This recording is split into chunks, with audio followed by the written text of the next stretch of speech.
Bill, thank you, and good afternoon, Governor. Thank you for inviting me. I will tell you, I think you should all question as to whether or not the governor really was working hard when he was governor. He was a great governor. The results are there. He really focused on education. But I came down and I played golf with him at a public course in Miami. Nobody can work hard and hit the ball as well as he does. That's what he must have been doing all the time. I don't understand it. Anyways, thank you for having me. I appreciate the opportunity to get together with all of you at Disney World. I can't wait after this to get over to the Magic Kingdom. I just love all those cartoon characters, outlandish fairy tales, and wild stomach-churning roller coaster rides. After all, why else would I be in city government if not that? But of course, business comes first, and that today is the vital business of education. I will say, if my teachers back in Medford, Massachusetts had ever been told that I would be someday addressing a national conference on education, I think they'd probably throw up.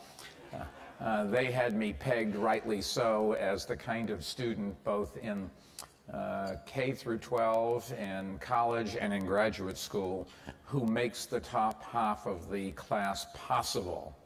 Yeah. You can always tell how smart the audience is of how much time between I say that and when they laugh. Anyways, since those days, seriously, I've gained a much greater appreciation for classroom learning and also for education leadership and the kind of far-sighted leadership that Jeb Bush demonstrated as the governor of the Sunshine State, and now that he continues to show as president of the Foundation for Excellence in Education. The school reforms that he pioneered here in Florida are crucial, not just for the state, but I think as models for our entire nation. And I want to commend him, along with Robert McClure and the James Madison Institute, for convening this summit and for bringing us together to take this all-important struggle to the next level, because no matter how much we do, there is clearly more to do. And I don't know of any social problem that we have in this country that wouldn't be eliminated or at least ameliorated by making sure that every child had a good education. You will never have the dignity of a job unless you get a good education. You will never be able to avail yourself of all of the civil rights that our young men and women for the last 235 years have been fighting and dying for unless you have a good education. You just can't appreciate all of the fun things to do unless you have a good education. And so in the end, there's three things that are important for government to deliver: education, education, and education. And because the excellence in education that Governor Bush inspired in Florida, that we've worked so hard to create in New York City, and so many of you champion in your home cities and towns, now those have to become the norms at a national level from coast to coast. The stakes are just too high. They could not be higher. Today, America faces a time of great economic uncertainty. No doubt about it, we're still the world's #1 economic power, but I'm not sure that will be true for the children that are in our schools today. That depends completely on the quality of the education that we give them. They're going to be running a fast-paced, knowledge-based economic race with youngsters from around the world. Nations that are, in many cases, doing a much better job than we are in preparing our children to run that race and to win it. Now, some 18 months ago, a blue-ribbon national task force, the new Commission on the Skills of American Workforce, reported these sobering facts. Across our nation, only 18 out of every 100 high school freshmen graduate on time, enroll directly in college, and earn a 2-year degree in 3 years or a 4-year degree in 6 years. Only 18%. If we don't move those numbers up dramatically, our children will face the future as second-class world citizens in a very, very competitive global economy. So if there was ever a time to be bold, this really is it. We've got to face the tough challenges. We've got to stop fattening up on the sacred cows of the status quo. Because I think the observation made by the late Senator Daniel Patrick Moynihan, included in the Nation at Risk report on the state of the American schools 25 years ago, is still sadly just as true as it was back then. He said, if an unfriendly power had attempted to impose on America the mediocre educational performance that exists today, we might well have viewed that as an act of war. Think about that. We are doing it to ourselves. It is long time past the time to address head-on policies that give ineffective teachers a free ride year after year. It is time to demand accountability from everyone in the educational system. It's time to stop kowtowing to the special interests. It's time to start putting our children first.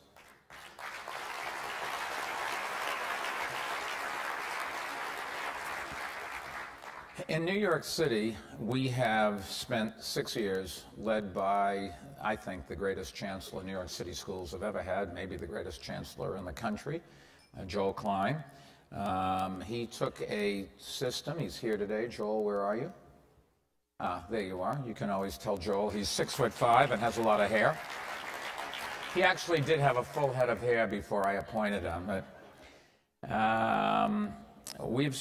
Joel has spent, along with 120,000 people, 80,000 teachers, 120,000 in the total employees of the Department of Education, 1.1 million students that we have from every place in the world with every kind of advantage and every kind of problem. Joel has tried to take a school system that I think is fair to say was the poster child for a dysfunctional school system into a model of progress and hope. Now, we still have a long ways to go, but I think it's fair to say we're definitely in the right direction. And while we in New York always are criticizing ourselves, or more importantly, more specifically, the press and a handful of advocates are always criticizing Joel. It wasn't me, Joel, it was you. I'm sorry. That's what your job is.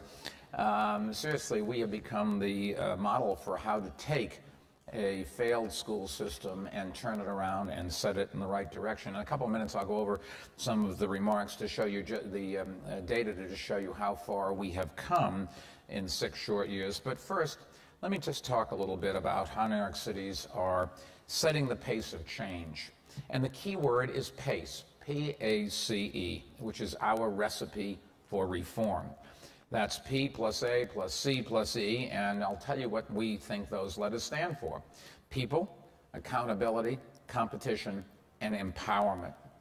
The first P, because making effective change always starts with people, and changing our school system starts with the teachers, because nothing raises students' performance like improving the quality of their classroom teachers. And it's true that no one goes into education to make a fortune, but it's also true that just like the rest of us, teachers and principals have to feed their families and pay their bills, and that makes money a tried and true performance motivator. So over the past 6 years, since I came into office, when I campaigned on the platform that I would make education our #1 priority, even though I was coming into a period in New York City's history where after 9/11 and after the end of the internet bubble, we were facing $5 and $6 billion deficits in our city budget each year. Still, over the next 6 years, I've raised teachers' salaries by 43%. Now, that puts them in competitive level with the suburbs. It puts them competitive around the country.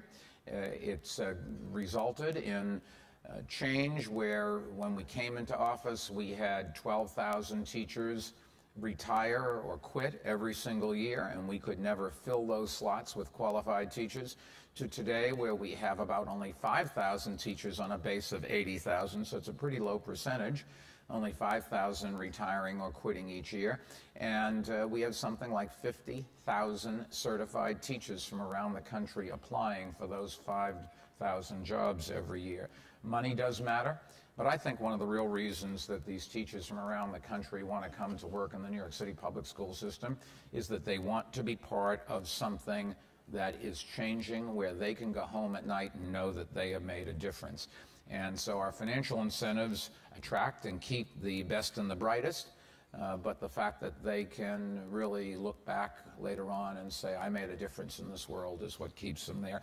Our Teaching Fellows program helps thousands of our young best teachers pay for their graduate education, and the housing bonuses that we provide, in addition to the 43% increase in salaries, we provide them to math and science teachers, which, as you know, are hard to attract, but it does give us a competitive edge in attracting the best and the brightest in those all-important fields. And our most recent contract with our teachers union and with the principals union, two separate unions, in both cases, we actually have merit pay for teachers and for principals. Principal can get a bonus of up to $25,000 a year if they commit to go to a very tough school and if they really perform there. Teachers can earn up to $3,000 more. What we do is we reward any school that really improves their performance, and then within the school they take $3,000 per capita extra money for them to divvy up, and the principal and a principal's appointee and two teachers, which really means the union, the four of them get together and they decide how to divvy up that extra money. Now, most times they would probably do $3,000 for everybody. There's nothing wrong with that. It's the whole school system that made the difference, the whole school. Kids go from one classroom to another, teachers fill in for each other, so maybe it is the fairest ways to do it. But if the group wants to reward some people more than others, they have the right to do it. And incidentally, if they can't come to an agreement, they forfeit the money. So far, that has not happened. Even the best people, however, I think need a sound structure to work with, and that's where the A comes in our word. And A stands for accountability. Accountability is just as essential in any organization or enterprise that you can think of, whether it's in the public sector or the private sector, and it's especially vital in our schools.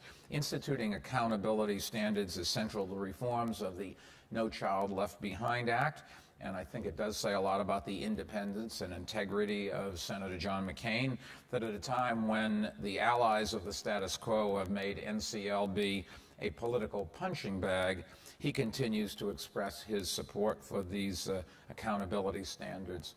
The school system that we inherited in New York was definitely a case study in the need for accountability, and that starts with the government structure. There was a central board of education that was in charge only of the city's high schools, and even though most of the money for all the schools came from the city budget, the mayor appointed only a minority of those board members, and once the mayor appointed them, they could do anything they want. There were 32 local school boards. Everybody says it's a great idea to involve the parents, and they did it through these local school boards. The local school boards were chosen in elections where a 3% turnout was considered robust. They ran 32 little fiefdoms, often riddled with patronage, that oversaw elementary and middle schools. And so what you had was a system where nobody was in charge, and it really was a recipe for dysfunction. And, of course, the system ran not for the students, but it ran for the political power structure and for the people that worked in the system. In the nation's largest school system, with 1,450 schools, there was no standard curriculum of any kind, including reading and math, nor was there any system-wide expectation of student achievement. So what we call social promotion was rampant. All you had to do was be alive, and you would go from one grade to another.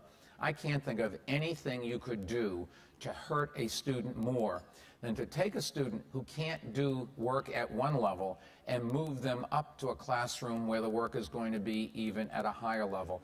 Think about what that does to the student's morale, and you know exactly what happens to that student. They tune out, they drop out, they become discipline problems, and they give up. We are not doing our students any favors when we promote them without the ability to do the work in the environment that we're sending them to.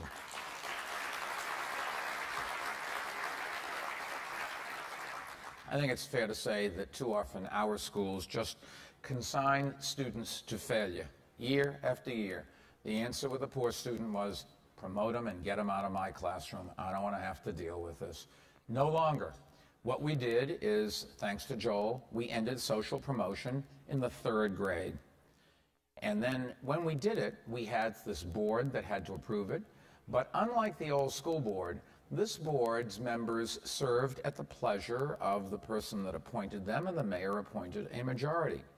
And just before we went into a very public meeting with 2,000 people screaming and carrying signs and throwing things, I had to explain to the New York Times what serving at the pleasure of the mayor means.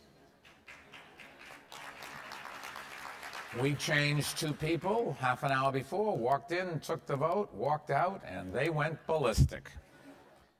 The next year, we ended social promotion in the 5th grade, and they wrote a couple of nasty editorials. The year after was the 7th grade. It barely made the newspapers. And this year, we're ending social promotion in the 8th grade. It is the worst thing you can do to a child to push them along without giving them the helping hand that they need. None of us can get an education by ourselves, and socially promoting a child is doing exactly that. It's taking away that hand. I thought that couldn't go on. I ran for mayor, as you know, in 2001. I made school reform the centerpiece for my campaign. I asked the voters to judge me on it, if I won, and if I won, I would turn the school system around. The voters took me up on that. So when I got to City Hall, I went right to work on the accountability of the schools. And 3 preceding mayors before me from both political parties, in all fairness, had worked towards that goal. They hadn't gotten control from the state legislature over the school system, but they deserved some of the credit. They had moved the ball down the field a long ways, and thanks to them, Joel and I were able to take over the school system. When it came to picking a chancellor, I picked somebody that the press had not expected. Everybody thought you would pick somebody who had been a member of the union and would continue to focus on keeping jobs for those that work there. Instead, I picked somebody who grew up in public housing, whose father dropped out of high school, never completed high school, was a postman. Then somehow or other, I can't figure out how, sent Joel to Columbia and then Harvard Law School, and Joel turned out to be a big success. And I thought, what better chancellor could you possibly have than somebody who has been through it, who's done it, who knows what it is to come from a family where you don't have it, but there's the opportunity that America gives you out there. And I can't think of a better role model for our students, and I think that's one of the reasons why he is one of the great chancellors in history. The governor and the legislative leaders do deserve some credit, representing both parties. They finally did do the right thing and give us control of the school system.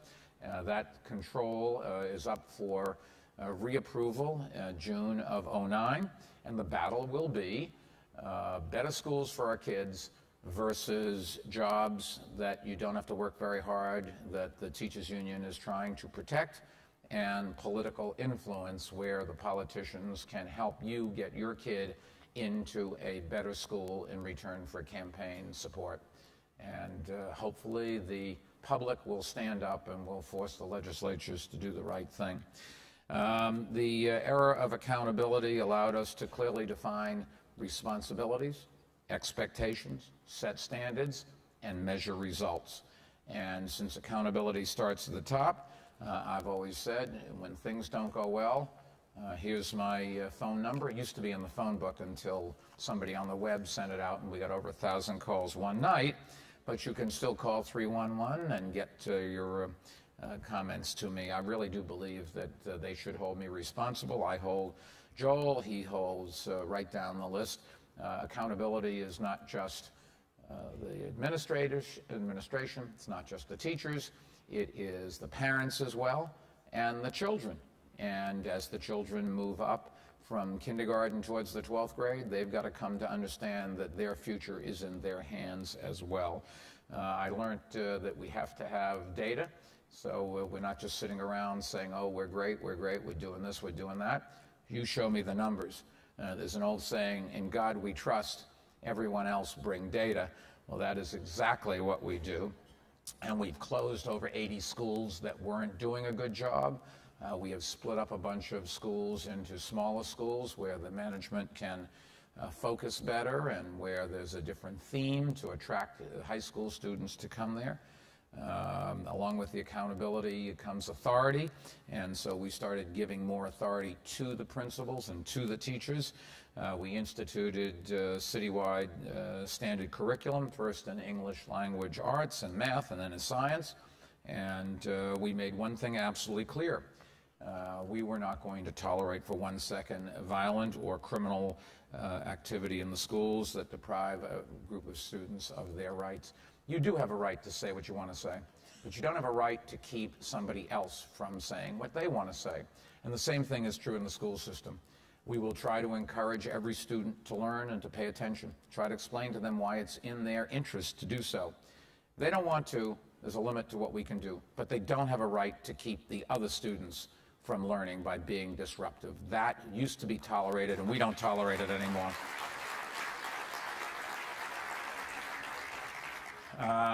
Crime is always a problem in schools because of mayoral control. For the first time, the police department and the Department of Education reported to the same person.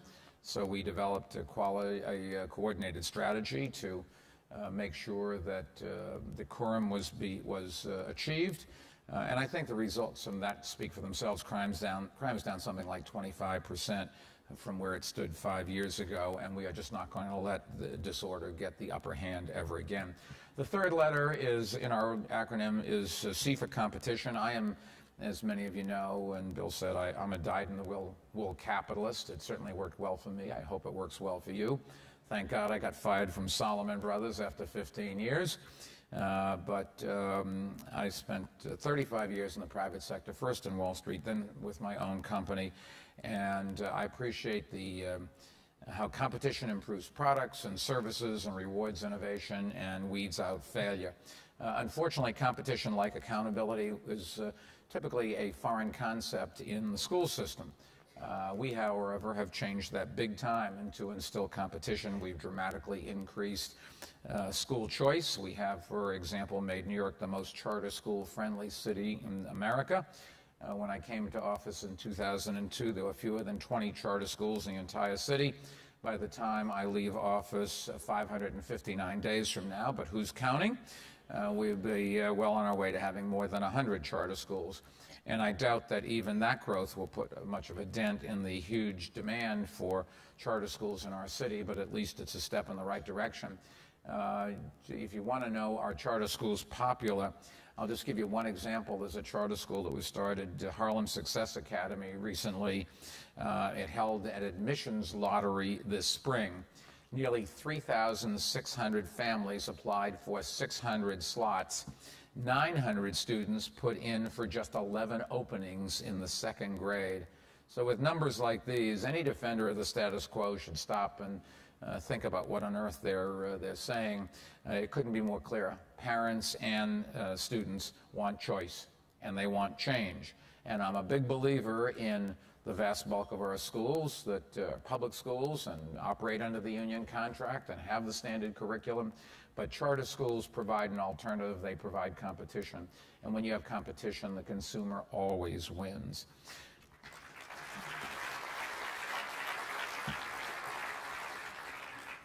We need more of these special schools. We need more new small secondary schools that offer greater attention to students and a wider choice to their parents. Over the past 6 years, we've opened 200 of these smaller schools. Their graduation rates, I'm glad to say, is over 75%.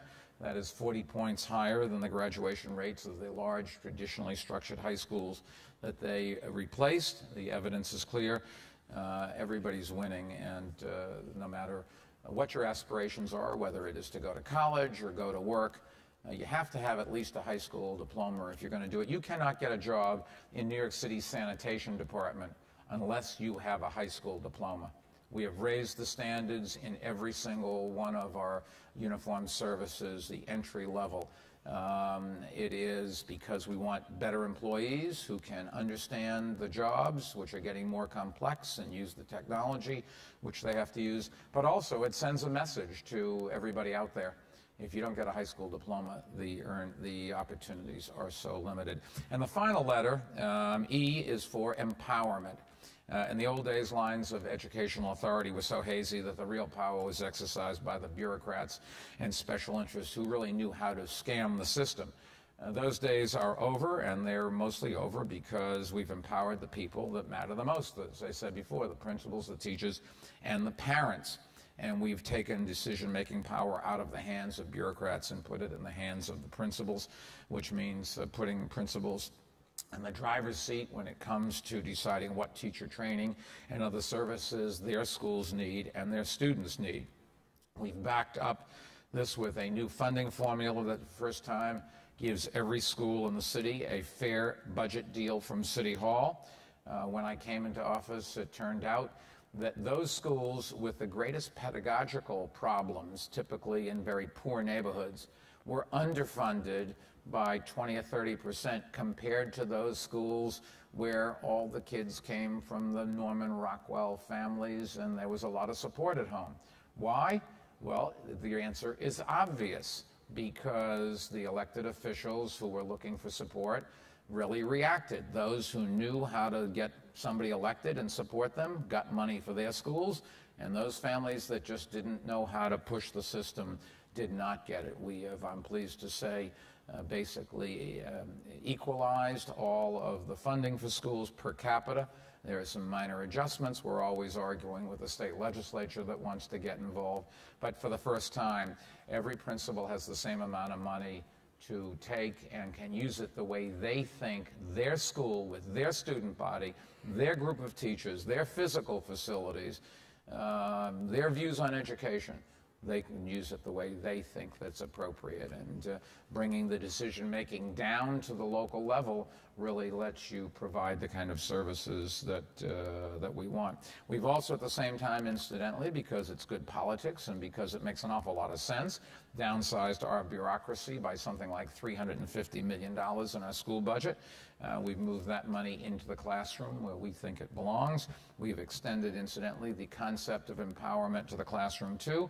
One of the thorniest issues in school systems across the nation is how to reward good teachers who are willing to work in schools where their skills are most needed. And it's encouraging that Senator McCain has embraced the concept of such merit pay. And incidentally, Senator Obama has suggested that he has an openness to it as well. But the real test, the one test that any true leader has to pass, is moving from rhetoric to reality. And in New York, that's what we've done to make merit pay a reality. And when people say you can't deal with the unions and the unions won't do this and the unions won't do that, I think we put that idea out to pasture. It turns out that if you work across the table and you both try to satisfy your objectives, the teachers union's objective was to get more money for their teachers, as was the principals union, and our objective was to produce results for our kids, and together we've come to 3 different union contracts now with the teachers and one major one with the principals, where we do exactly both of those things, so it's a win-win for everybody. Teacher empowerment is really critical, making the teachers feel that they're in charge with the direction of the management, the principals, is, I think, in the end, the real answer why our school system has done such a good job. And lastly, let me just point out something else we did. I was always annoyed with this idea because it was never my idea, and Joel came up with this on his own, and I was ready to shoot myself. I should have thought of it. We all talk about better dialogue between the teachers who want to find out what's going on in the home and tell the parents what they need to do to help their children, and the parents who want to explain to the teachers what's going on in the home and explain what they think their kid needs. And so Joel hired somebody called a parent coordinator for every single one of our 1,400-odd schools, and their job is solely to work coordinating between parents and teachers and letting each get a message to the other one. We have their cell phone, which they're supposed to carry with them all the time, 24 hours a day, 7 days a week, posted on the wall. You can call 311 and get the cell phone number for your parent coordinator. That's what real coordination and information sharing is, not the old school boards, which all they were stepping stones for political hacks who wanted to work their ways up. And then we did something else which was unique. Once again, not my idea, another Joel Klein idea. Since we give our students a report card to tell the parents how well their children are doing, Joel started a system where we give every parent a report card on the school that their child attends. And it gives them a letter grade, A through F. It tells every parent just the quality of the school. And everybody said, oh, at the beginning, people would scream. I mean, after all, if your kid went to a school with a D or an F, wouldn't they be yelling and screaming? And I said, yes, that's what we want them to do. You want the parents to not say, oh, my child goes to a good school. Well, how do you know that? Oh, I asked the teacher, and the teacher said it was a good school. Yeah, lady, but your kid can't read. It can't be a good school. The job is to educate your child, and we're not doing it. This way, the parents know, and then they go, and there is a selection process where you can express your desire to send your child to one school or another. And there's also the ballot box where you can put some pressure on the mayor and on other elected officials to make your school with an F turn into an A school. And it really has been a very successful thing. People, plus accountability, plus competition, plus empowerment.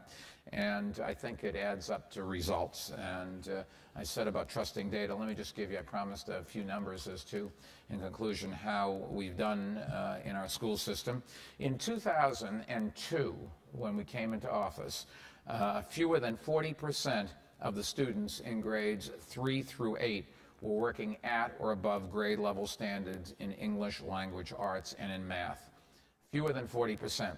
Today, close to 2/3 are meeting or exceeding those standards in math, and more than half in English, language arts. And perhaps the most heartening thing is that our Black and Hispanic students are leading the way. For too long, there was this gap between how Black and Latino kids did in school versus whites and Asians, and nobody seemed to pay any attention to it. Everybody said that's just the way it is. What a disgraceful thing, and we should all be blamed for tolerating that. Well, we're not tolerating it anymore, and we really are making a difference. We're not where we want to be, but we are certainly going in the right direction. Graduation rates are also on the rise. They're the highest they've been in more than 20 years. In fact, in recent years, our students have gained more ground than students in any other city school system in our state, and they are doing as well or better than students in many suburban schools. Because of the way the testing works, we really can only test compared to other school systems in our state, because everybody in the state takes the same test. So we know that whether the test is harder or easier, it's harder or easier for all the students, and the comparisons really do make some sense. Now, some of you may be thinking, New York does it, but what about my hometown and my state? I think simply this: if we can turn schools around in New York the way we have, then you can as well. That doesn't mean your job is going to be easy. It won't be for you, and it still isn't for us. But let me quote a great educational leader. Reform is never finished, and success is never final. And that came from our host, Governor Bush, speaking as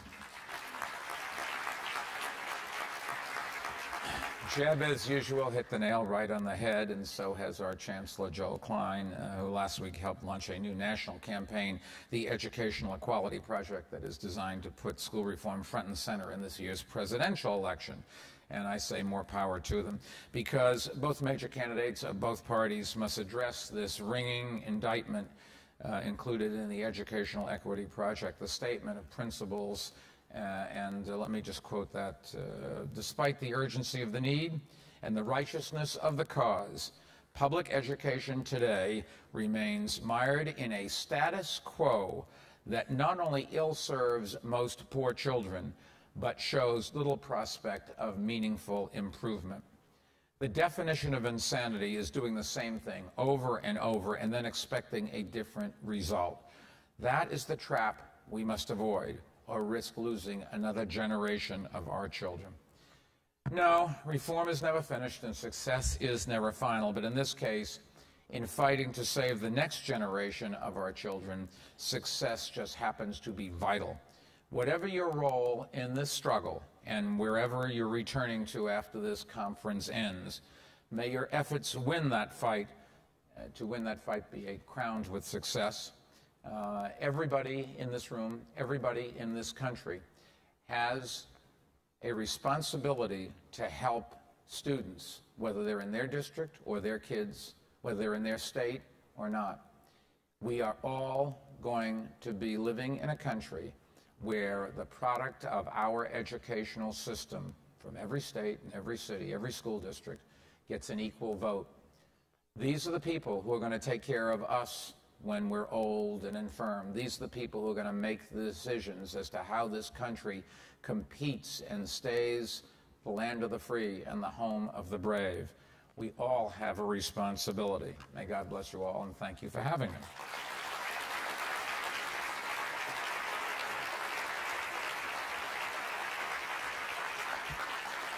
Thank you. Thank you. Thank you.